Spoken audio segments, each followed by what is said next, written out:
I'm not gonna lie, Shangri-La Frontier is one of the animes whose episodes I rush to watch when it comes out, and there are only 2 other anime I do this for this season. Now, you may say, Wave Lion, weren't you the one who made a video titled "The Reason Shangri-La Frontier is Hated"?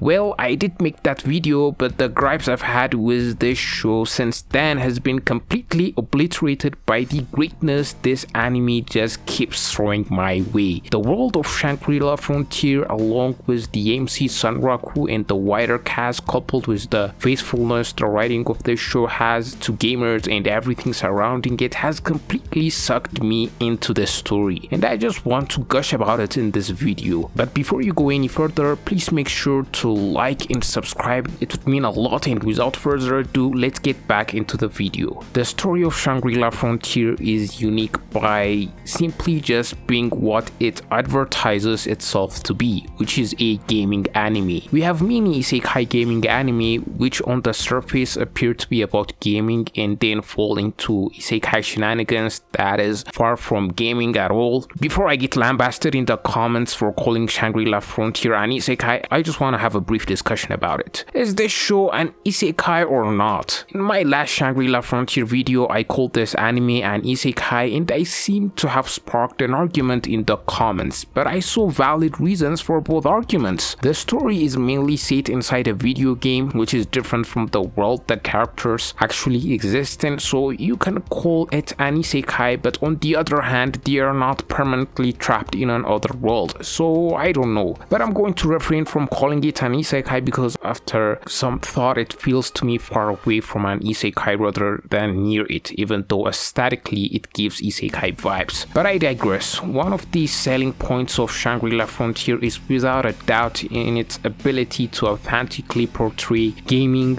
and gamers. Now, I'm going to be honest, I'm not a gamer myself, but the fact that this show compared to its contemporaries made me feel a gamer through the lens of Sunraku, going after one adventure after the other and fighting monsters and the way you defeat them in a game, so on and so on, is what separates this anime from many like it. Sunraku doesn't just come in and obliterate his enemies unlike some other similar anime.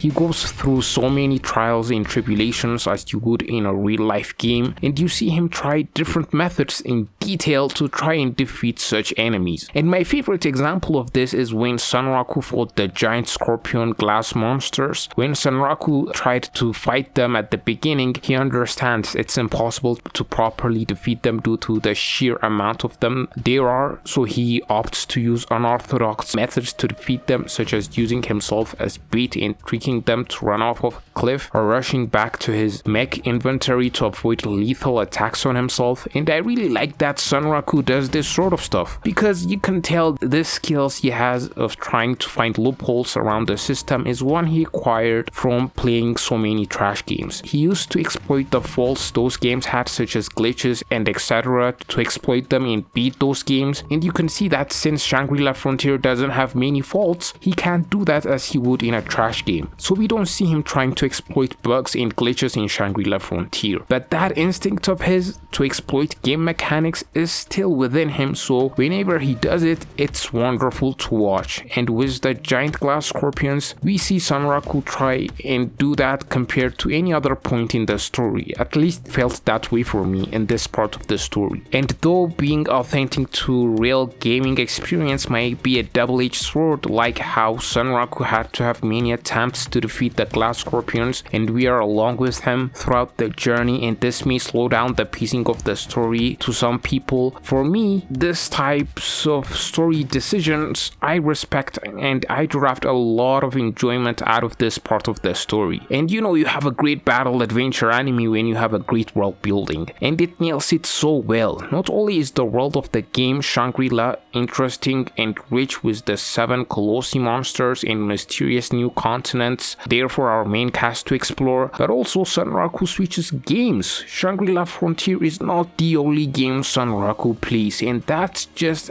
adds to the authenticity of this anime portraying gamers. If you're a gamer, you're not going to be playing only one game, and this obvious detail that many other gaming anime completely ignore, Shangri-La Frontier utilizes it to be one of its greatest strengths. Through it, you get introduced to new and interesting side characters and worlds as well. The other time I could remember a character switching games was in Sword Art Online, the Gun Gale Online part, and we all know how that went. And by introducing game switching, again, this could be a double-edged sword because we are diverting from the main plot, which in this instance is the game of Shangri-La Frontier. For some, it might feel like the pace is slowing down when Sunraku takes a break from Shangri-La and enters other games, but the thing that saves it from being an unnecessary thing that slows the pacing down is that the characters we get introduced from these other games become relevant. Take Akitsu Akane as an example. She was a character that Sunraku knew in Berserker Online, but now she's one of his friends who supports him in the Shangri-La Frontier game, or when he had his intense fights in the United Rounds game with Roost, but then later on gets to team up with her in Shangri-La Frontier. In this way, by bringing back characters Sunraku meets from other games, it makes the events that took place in those other games relevant, and it is good world building in my book, and is one of the reasons that make the story of Shangri-La Frontier work so well. And another thing that I'm very interested in this story are the 7 Colossi, the 7 godlike entities that are near impossible to defeat, and every other player clan struggle to even hold their own when fighting them.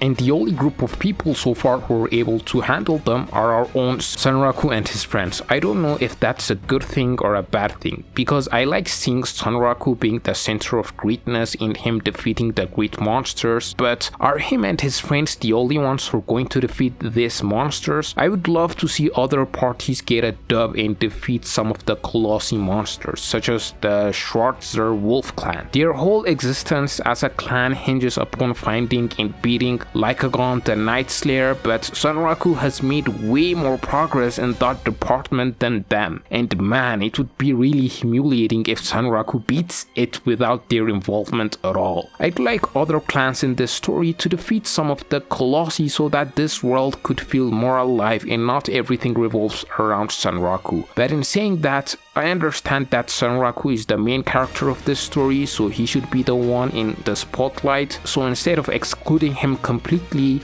if the author doesn't want any other clan defeating a Colossi alone, when another clan decides to take down a Colossi, have him be involved in a way that is not the major role. The fight with Weathermon is a great example of Sunraku getting involved but him not being the major factor to the defeat of Weathermon, even if it looked that way. That for me was Pencilgon, because she was the one who informed Sunraku and Oikatsu about Weathermon and led them all the way through, aiding them by giving them expansive potions that healed them and whatnot to defeat him, even though Sunraku had the last epic showdown with Weathermon. I like that to be how Sunraku defeats Lycagon the Night Slayer, him getting helped by the Schwarzer Wolf gang. I want this to happen because I'd like other clans to have relevancy in this story. I think it would be cooler that way. Also, I'd be remiss if I didn't mention the animation of this show, especially the fight scenes. They are absolutely gorgeous, and I'm impressed with the team behind this anime because they are pumping out 25 episodes per season with great animation, and it hasn't been that long since the first season came out, so I appreciate the gaps aren't that big between the seasons, even though each season is a highly animated 25 episode season. Some people may not appreciate this, but look at ReZero. ReZero also has 25 episodes per season, which are animated well, but there is a long gap between seasons. So this tells you the team behind Shangri-La Frontier are putting in the work, and I respect that. Let's just hope their working condition is not like the working condition at Studio Mappa. And another thing that amazes me regarding this story is that it plays it straight with no gimmicks. It's a gaming anime and that's what you're going to be getting.